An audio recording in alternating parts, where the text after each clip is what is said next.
الحمد لله وكفى وسلام على عباده الذين اصطفى خصوصا على سيدنا محمد المبعوث إلينا بشيرا ونذيرا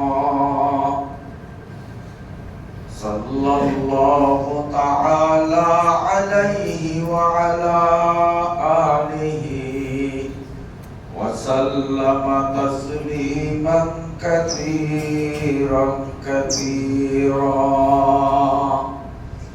اللهم صل على سيدنا ونبينا وشفينا وحبيبنا ومولانا محمد وآله وأصحابه وبارك وسلم اللهم صل على سيدنا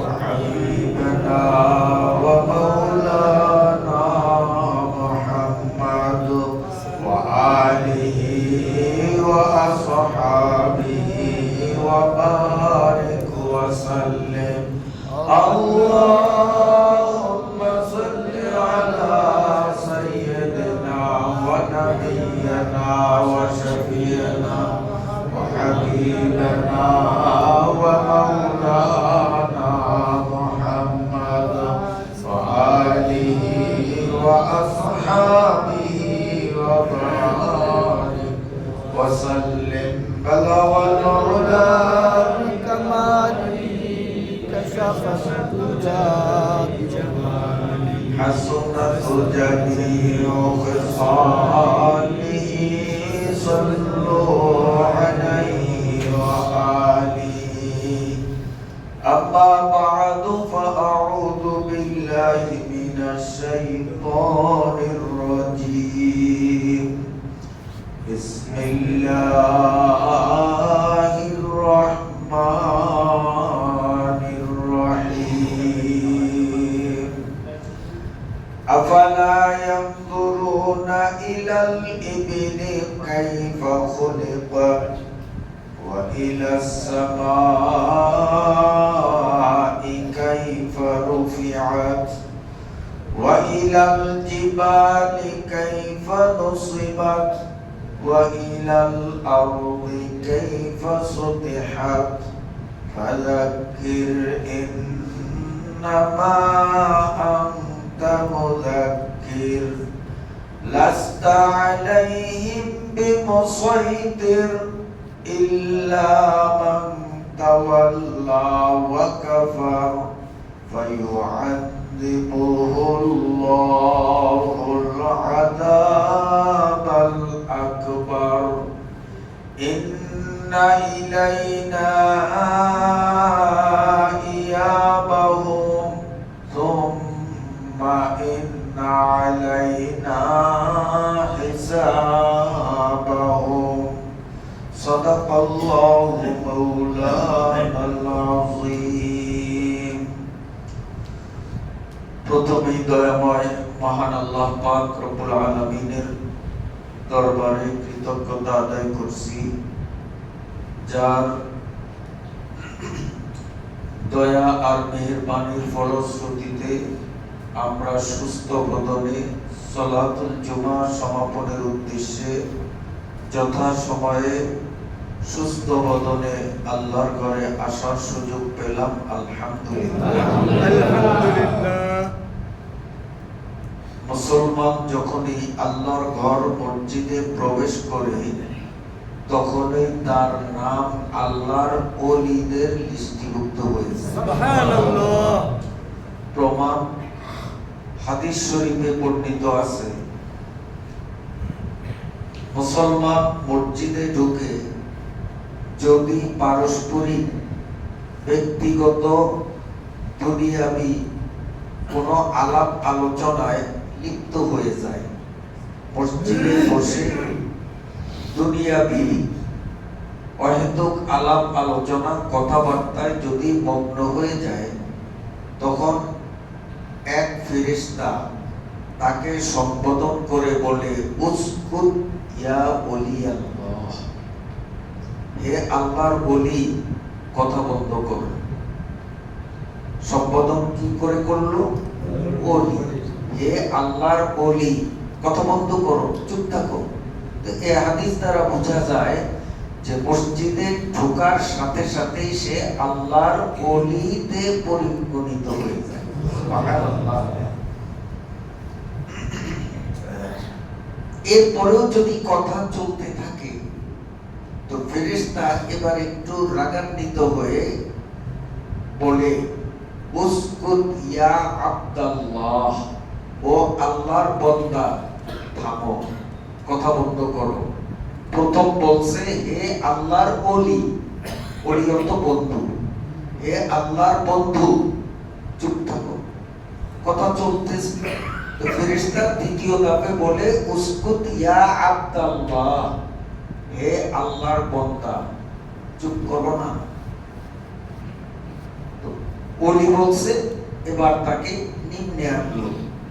নিম্নে আনলো ওলির থেকে বান্দার কাতারে।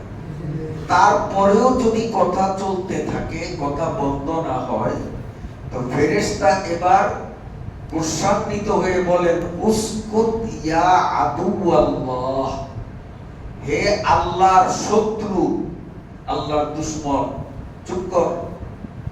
ছিল ওলি, কর্মগুণে হলো বান্দা, এবার তার পরিণতি হলো কি? আল্লাহর শত্রু। তো আল্লাহর ঘরে এসে আল্লাহর শত্রু হয়ে যাওয়া, তো আল্লাহর ঘরে আসার সে না আসাই বালা। আল্লাহর ঘরে আসলাম, কিন্তু আল্লাহর শত্রু এই খেতাব নিয়ে বাড়ি গেলাম, তো আমার আসার দরকার কি ছিল? আসার চেয়ে না আসাই ভালো ছিল। তো আল্লাহর ঘরে যখন আমরা আসলাম, আমরা অহেতুক দুনিয়াবি কথাবার্তা থেকে আমরা সকলেই সতর্ক থাকতে হবে, যাতে আল্লাহর ওলির দপ্তর থেকে আমার নাম কাটা না যায়। আল্লাহ তাআলা আমাদের তৌফিক দান করুন। পবিত্র কোরআনুল কারীমের 30তম পারার সূরাতুল আল-কাশিয়া 26 আয়াত বিশিষ্ট সূরাটির প্রথম থেকে নিয়ে আমরা 16 নম্বর আয়াতের মাথায় ইতিপূর্বে আলোচনা শেষ করেছিলাম। আজ 17 থেকে 26 পর্যন্ত ছোট ছোট আয়াত কয়টি তিলাওয়াত করলাম। আল্লাহ তাআলা যেন পবিত্র কোরআনের আলোকে আমাদের জীবন গড়ার মন মানসিকতা নিয়ে আল্লাহর কালামের আলোচনা শুনি। আল্লাহ আমাদেরকে কবুল করেন।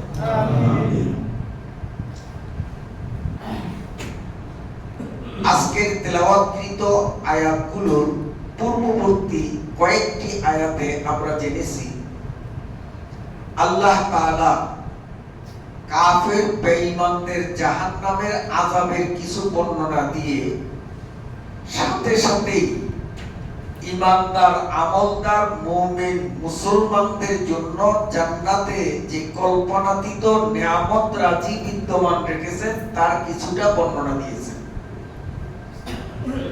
চেয়ার কেমন হবে, বিছনা কেমন হবে, গ্লাস কেমন হবে, ইত্যাদি ইত্যাদি। এই আয়াতগুলো শোনার পর মক্কার কাফেররা ঠাট্টা বিদ্রূপ করে বলছে, এগুলি কি করে সম্ভব?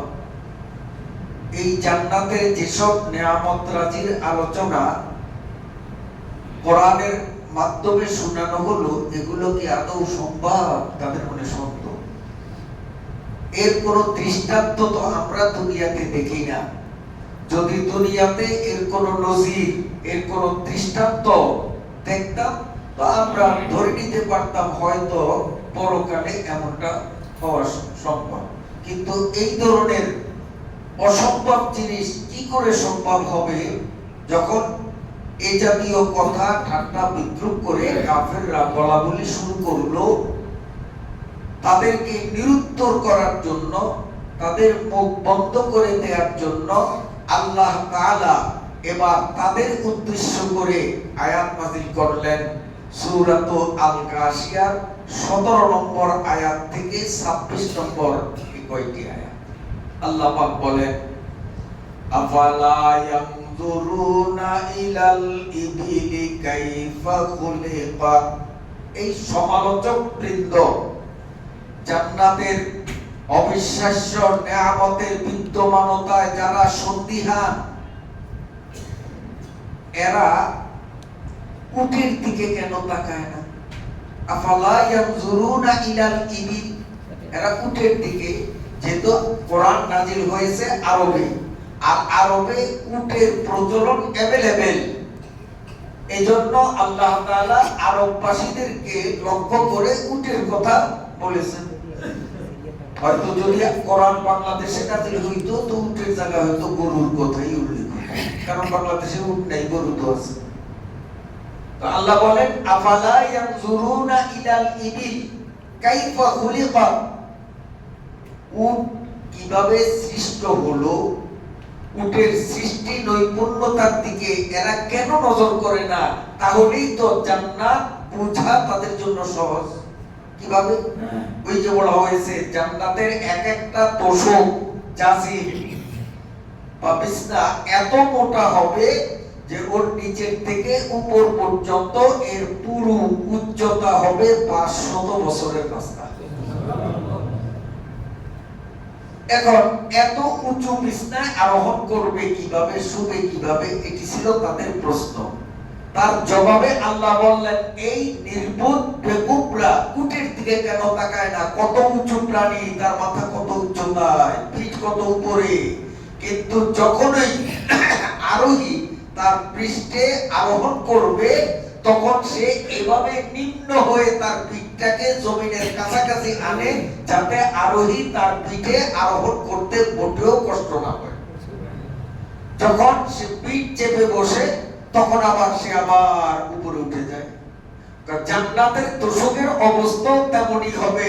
যখনই আল্লাহর মেহমান ইমানদার নেককার বান্দা ওই তোষকে শুয়ে আরাম করার ইচ্ছা করবে, তোষকের পাশে গেলেই ওটাও এই উটের মতো নিচে নেমে আসবে। যখন উপরে উঠবে তোষক আবার আপন স্থানে তাকে নিয়ে যাবে। সুবহানাল্লাহ।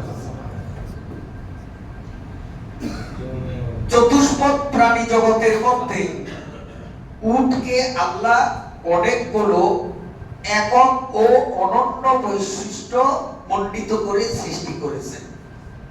তার মধ্যে একটি হলো এই উট একবার যদি পানি পান করে 10 থেকে 15 দিন পর্যন্ত যদি পানির সাথে তার সাক্ষাৎ না হয় তাতে তার বেঁচে থাকতে কোনো সমস্যা হয় না। এমন একটা অভূতপূর্ব অনন্য বৈশিষ্ট্য আল্লাহ তাআলা উটের মধ্যে দিয়েছেন। অন্তত মিনিমাম 15 দিন পানি ছাড়া তার জীবন চাঞ্চল্য ধরে রাখতে পারে। প্রাণী জগতের জন্য দৈনন্দিন পানি অবশ্যম্ভাবী, বাধ্যতামূলক, থাকতেই হবে, না হলে তার বেঁচে থাকা সম্ভব নয়। তো উটও তো প্রাণীদের মধ্য হতেই একটি, কিন্তু এই উট একটানা 10 থেকে 15 দিন পানি ছাড়া বেঁচে থাকার শক্তি যে আল্লাহ তাআলা উটের মধ্যে দিয়েছেন, সেই আল্লাহ তাআলা জান্নাতের অকল্পনীয় নেয়ামতগুলো ঈমানদার বান্দাদের জন্য প্রস্তুত করাও ঠিক তেমনই আল্লাহর জন্য সহজ। যেমন উটকে এইভাবে তৈরি করা আল্লাহর জন্য সহজ। এরপরে আল্লাহ বলেন, ওয়া ইলাস সামাই কাইফা রুফিআত। এই নির্বোধ লোকরা একটু চক্ষু উত্তোলন করে উপরের সুবিশাল আকাশের দিকে কেন তাকায় না? যদি তারা আকাশের দিকে তাকায় তাহলে এই বিশাল বৃহদাকৃতির আকাশে অসংখ্য তারকারাজি মিটমিট করে জ্বলন্ত রয়েছে, এটা সহজেই তারা চোখে দেখবে। পৃথিবীর কারো পক্ষে সম্ভব নয় আকাশের তারকাগুলিকে গণে তার পরিসংখ্যান নির্ধারণ করবে কতটা তারা গণা দুনিয়ার কারোর জন্য সম্ভব নয়। তো এই বেকুবরা যদি আকাশের দিকে তাকায় তাহলে তারা দেখবে যে আকাশ পর্কে অসংখ্য তারকারাজি যে আল্লাহ রাব্বুল আলামিন সৃষ্টি করতে সক্ষম, জান্নাতীদের শরবত পান করানোর জন্য অসংখ্য গ্লাস মজুদ করা, এটাও আল্লাহ তাআলার জন্য সহজ। যার আলোচনা সবিস্তার আমরা পিছনে শুনে আসছি। আল্লাহ বলেন ওয়া ইলাল জিবালি কাইফা নুসিবাত। এটিও ওই কাফেরদের সন্দেহ নিরসনের জন্য, তাদের মনে সন্দেহ জান্নাতের সোফা যদি এত উঁচা হয়, তোষক যদি এত উঁচা হয়, এটা তো একদিকে ঢলে পড়ে যাবে, এর উপরে থাকা এটা তো নিরাপদ নয়, এমন একটা সন্দেহ তাদের মধ্যে কাজ করছিল। আল্লাহ তার জবাবে বলেন ওয়া ইলাল জিবালি কাইফা নুসিবাত। এরা পাহাড়ের দিকে কেন তাকায় না? পাহাড়ের দিকে তাকাইলে তারা দেখবে কত উঁচু পাহাড়। পৃথিবীতে এমন এমন পাহাড়ও দাঁড়িয়ে আছে যে পাহাড়ের চূড়ায় উঠলে অক্সিজেন পাওয়া যায় না, অক্সিজেনের আওতার বাইরে, বেশি দূরে না, আমাদের কাছেই পার্শ্ববর্তী রাষ্ট্র ভারতের হিমালয়ের চূড়ায় উঠলে সেখানে অক্সিজেন নাকি পাওয়া যায় না। এত উঁচু পাহাড় অনায়াসে সে বসে আছে। ইতিহাসে এমন কোন প্রমাণ নাই যে পাহাড় উচ্চতার কারণে নিজের ভারসাম্যতা রক্ষায় ব্যর্থ হয়ে একদিকে ঢলে পড়েছে, এমন ইতিহাস পৃথিবীর কোথাও নাই। এরা এই পাহাড়ের দিকে তাকাইলেই তো তাদের মনে সেই সন্দেহ দূরীভূত হয়ে যাবে যে আল্লাহ রাব্বুল আলামিন এই পৃথিবীতে এত বিশাল আকৃতির পাহাড়কে সুন্দরভাবে স্থিরভাবে আপন জায়গায় বসিয়ে রাখতে সক্ষম। সে আল্লাহ জান্নাতের উঁচু উঁচু তোষক, উঁচু উঁচু চেয়ারগুলোকেও বসিয়ে রাখতে তিনি কি তার জন্য সম্ভব। ওয়া ইলাল আরদি কাইফা সুতিহাত। জান্নাতের বিছনার কথা আমরা শুনেছি, সাজানো বিছনা, বিছানো। তো জান্নাতের এই নিয়ামতের তুলনা নাকি দুনিয়াতে নাই, তাদের উক্তি ছিল। আল্লাহ তার জবাবে এই কথা বলেন ওয়া ইলাল আরদি কাইফা সুতিহাত। এরাই পৃথিবীটার দিকে কেন দেখে না যে পৃথিবীকে আমি কিভাবে বিছিয়ে রাখলাম। এত বিশাল পৃথিবীকে যখন বিছানো আমার জন্য সম্ভব, তো জান্নাতের বিছনা বিছানো আমার জন্য একই রকম সম্ভব। ফাযাক্কির ইন্নামা আনতা মুযাক্কির লাস্তা আলাইহিম বিমুসাইতির। আল্লাহ পাক বলেন ও নবী, এমন যুক্তিগ্রাহ্য বক্তব্য উপস্থাপনের মধ্য দিয়ে আপনি তাদেরকে উপদেশ প্রদান করার পরেও এই হতভাগ্য গোষ্ঠী যদি ঈমান আনয়ন না করে, জান্নাতে বিশ্বাসী না হয়, ইসলামের প্রতি ঈমান আকীদা তারা ঠিক না করে, এতে আপনি দুঃখবোধ করবেন না। কারণ আপনার দায়িত্ব শুধু বাণী পৌঁছে দেওয়া, উপদেশ প্রদান করা, মানুষকে হেদায়েতের উপর প্রতিষ্ঠিত করা, এটা দায়িত্ব আমি আপনাকে দিই। আপনাকে শুধু তাবলীগ রিসালাত, শুধু দাওয়াত দেওয়ার দায়িত্ব দিয়েছি। আপনি মনক্ষুণ্ণ হবেন না। ঈমান আনবে যারা, তারা তো জান্নাতের এই নিয়ামত পাবে। আর কেউ যদি ঈমান না আনে, ইল্লা মান তাওয়াল্লা ওয়া কাফার, কেউ যদি আপনার এই বক্তব্য থেকে মুখ ফিরিয়ে তারা কুফরির দিকে যদি চলে যায়, ঈমান থেকে যদি তারা লাইলুচ্ছেদ হয়, আপনি দুঃখবোধ করবেন না। মনক্ষুণ্ণ হবেন না, আপনাকে আমি ক্লিয়ার করে দিলাম, ফায়ুআযিবুহুল্লাহুল আযাবাল আকবার। আমি আল্লাহ এই কাফের অবাধ্য জাতিদের জন্য পরকালে বিশাল আকারের আযাব বরাদ্দ করে রেখেছি। আমি তাদেরকে আযাব দেব, আপনার দায়িত্ব শুধু পৌঁছে দেওয়া। ফাযাক্কির, আপনি শুধু ওয়াজ করেন, নসিহত করেন, আলোচনা করেন। ইন্নামা আনতা মুযাক্কির, কেননা আপনাকে মুযাক্কির অর্থাৎ উপদেশদাতা বানিয়ে আমি পৃথিবীতে প্রেরণ করেছি। আপনি শুধু উপদেশ দিবেন। লাস্তা আলাইহিম বিমুসাইতির, অমুসলিমদেরকে বল প্রয়োগে ইসলামে আনার দায়িত্ব আমি আপনাকে দেইনি। অমুসলিমকে শুধু উপদেশ দিতে হবে, ইসলামের সুমহান আদর্শ তাদের সামনে উপস্থাপন করতে হবে, বল প্রয়োগ করা যাবে না। আল্লাহ বিষয়টাকে সূরা বাকারার মধ্যে এভাবে বলেন, লা ইকরাহা ফিদ্দীন, ধর্ম গ্রহণ করার জন্য কোন অমুসলিমের উপর বল প্রয়োগ করা যাবে না, চাপ সৃষ্টি করা যাবে না, শুধু তাকে বোঝানো পর্যন্ত আমাদের দায়িত্ব। কিন্তু কোন মুসলমান নিজেকে মুসলমান দাবি করে সে যদি ইসলামী অনুশাসন মানতে অস্বীকৃতি দেয়, তাহলে তাকে বল প্রয়োগ করার বিধান ইসলামে রয়েছে। তাকে বল প্রয়োগ করে, শাস্তি প্রদান করে, চাপ সৃষ্টি করে ইসলাম মানতে বাধ্য করা। এটা বিষয়টা আমরা একটা উদাহরণের মাধ্যমে আরেকটু সহজ বদ্ধ করতে পারি। সেটি হলো, মনে করেন আমাদের মুয়াজ্জিন সাহেবের বাড়িতে আমি গেলাম, কথা জামাটা ময়লা হয়ে গেছে। আমি যদি পর্দার আড়াল থেকে মুয়াজ্জিন সাহেবের স্ত্রীকে বলি, এ আমার মুয়াজ্জিনের বউ, আমি মসজিদের খতিব, আমার জামাটা ধুয়ে দাও, অনেক সওয়াব হবে, জামাটা করে দিলাম। এখন ওনার বউ যদি চিন্তা করে স্বামীর জামা কাপড় ধোয়ারই সময় পাই না, আবার খতিব সাহেবের জামা কখন ধুইব, জামাটা আবার আত্মা করে ভিক্ষা দিলে আমি পারবো না, আমার দ্বারা সম্ভব না।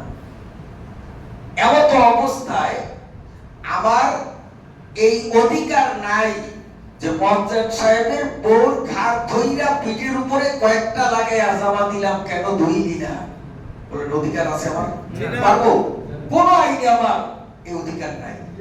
আমার অধিকার আছে তুমি তাকে বুঝাইতে পারি জামাটা ধো, অনেক সব পাইবা। আমি মেহমান, মেহমানের মেহমানদারি করা, মেহমানের মনোরঞ্জন করা, এটা বাড়িওয়ালার দায়িত্ব, ইত্যাদি ইত্যাদি তাকে উপদেশ দিতে পারি, কিন্তু বল প্রয়োগ করতে পারি না। কেন? মুয়াজ্জিনের বউ আমার ঘরের মানুষ না, সে বাইরের। বাইরের তাকে উপদেশ দিতে পারি, বল প্রয়োগ করতে পারি না।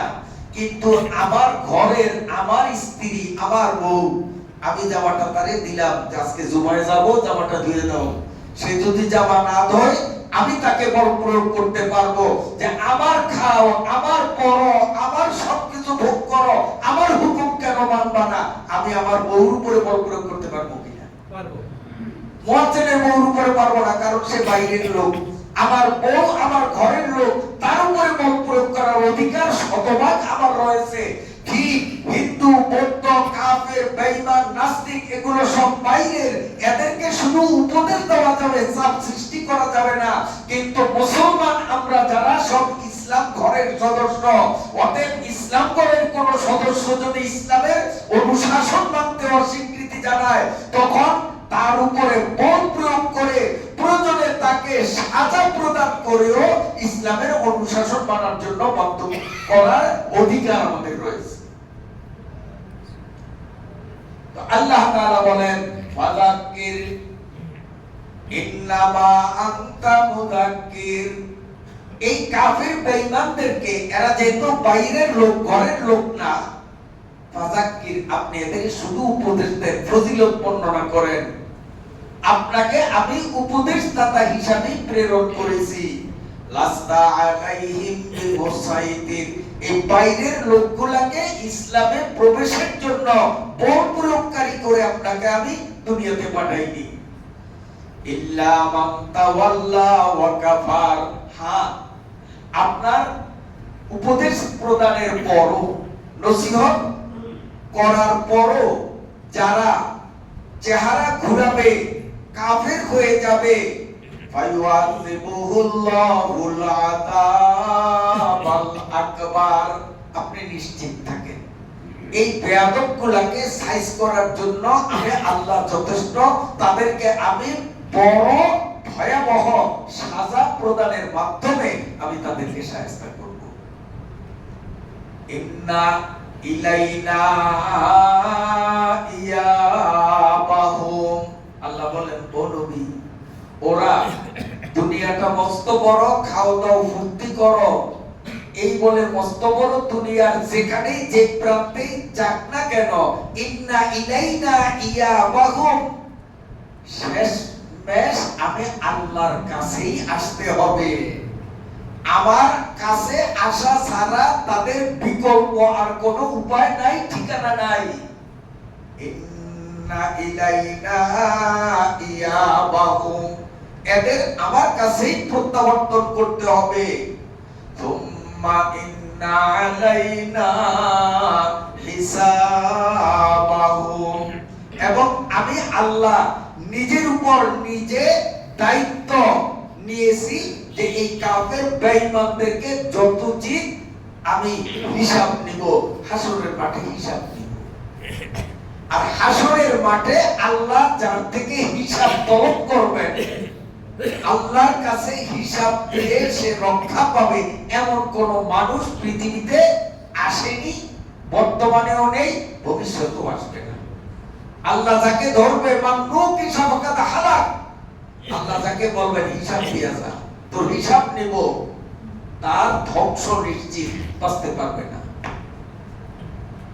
রাসূলুল্লাহ সাল্লাল্লাহু আলাইহি সাল্লাম বলেন, হাসরের মাঠের বিচারালয়ের নিয়ম নীতি এতটাই কঠিন, এতটাই ভয়াবহ হবে, আল্লাহ যাকে বলবেন যে হিসাব দিয়ে যাও, তোমার হিসাব আমি নিব, সেদিন আল্লাহর কাছে হিসাব দিয়ে জান্নাত পাওয়ার আশা কেউ করতে পারে না। তখন সাহাবীরা প্রশ্ন করলেন, ইয়া রাসূলুল্লাহ, আপনাকে যদি আল্লাহ বলেন যে মুহাম্মদ আসো, তোমার হিসাব নেব, তো আপনি কি করবেন? আপনি পারবেন না।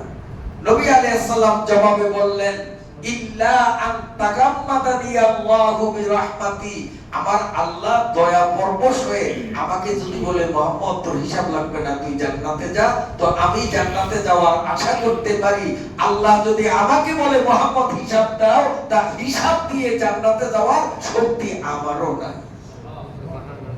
নবীজি বলেন, আমিও হিসাব দিয়ে যেতে পারবো না। তো হিসাব দেওয়া মানে বিপদে পড়া। তা আল্লাহ বলেন, ইন্না আলাইনা হিসাবাকুম, আমি আমার উপর জিম্মাদারি নির্ধারণ করেছি যে আমি তাদের হিসাব নিব, অর্থাৎ আমার আদালতে তারা দোষী সাব্যস্ত হবে। দুনিয়াতে যত যাই করুক না কেন, শেষ পর্যন্ত আমার আদালতে তারা থেকে যাবে। তো আল্লাহর আদালত থেকে রক্ষা পেতে হলে পথ একটাই, সেটা হলো পবিত্র কোরআনুল কারীম এবং কোরআনের ব্যাখ্যা, রাসূল করিম সাল্লাল্লাহু আলাইহি ওয়াসাল্লামের সহিহ হাদিস, এই দুইটির আলোকে আমাদের জীবন গড়া। রাসূলুল্লাহ সাল্লাল্লাহু আলাইহি ওয়াসাল্লাম ইরশাদ করেন, তারাকতু ফীকুম আমরাইন, কিতাবাল্লাহি ওয়া সুন্নাতা রাসূলি, লান তাদিল্লু মা তামাসসাকতুম বিহিমা। নবী আলাইহিস সালাম বলেন, এ দুনিয়ার মুসলিম জাতি, আমি তোমাদের কাছে দুটি জিনিস গচ্ছিত রেখে গেলাম। এক নম্বর আল্লাহর কিতাব কোরআন, আর দুই নম্বর আমি নবীর হাদিস। আল্লাহর কোরআন এবং আমার হাদিস, এই দুইটাকে যদি তোমরা আঁকড়ে ধরো, মজবুত হাতে, শক্ত হাতে যদি ধারণ করো, লান তাদিল্লু, কখনো তোমরা বিপদগামী হবে না, লাইনুচ্ছেদ হবে না, হেদায়েতের পথ থেকে তোমাদের পদস্খলন ঘটবে না। লান তাদিল্লু মা তামাসসাকতুম বিহিমা। কোরআন এবং হাদিসকে যদি আঁকড়ে ধরো তাহলে কোশ্চিনকালেও তোমরা বিপদগামী হবে না, গোমরাহ হবে না, লাইনুচ্ছেদ হবে না। আল্লাহ তাআলার কোরআন, রাসূল করিম সাল্লাল্লাহু আলাইহি ওয়াসাল্লাম থেকে বর্ণিত, সহিহ সনদে বর্ণিত হাদিস ভিত্তিক আমরা জীবন যদি করতে পারি তাহলে আল্লাহ পাকের আদালতে সেদিন হিসাবের কাঠগড়ার থেকে রক্ষা পেতে পারি। আল্লাহ আমাকে সকল উম্মতে মুসলিমাকে তৌফিক দান করেন, আমিন। কোরআন